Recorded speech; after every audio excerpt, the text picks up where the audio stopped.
Well, you gotta tell me when you're... He's older than that. Come on. When you're out there brawling, I mean, one of the first things you see in some of these clips that you'll throw your helmet off, you'll see the respect from the other opponent that's throwing his helmet off.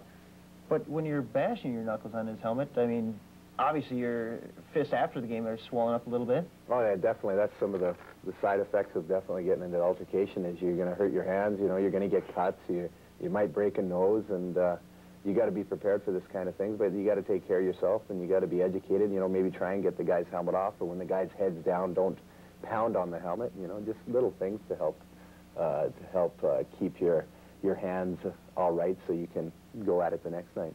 This is another guy who's in the NHL right now, Brad Brown. He's with the New York Rangers. Tell us a little bit about when you face a guy, maybe when you were in the Western Hockey League prior to the professional, you have the half shields. And when you fight, do you fight any differently, or is that when you want to get those helmets off right away? Well, the heavyweights back in the WHL, because of the half shields, we would respect one another and take our helmets off.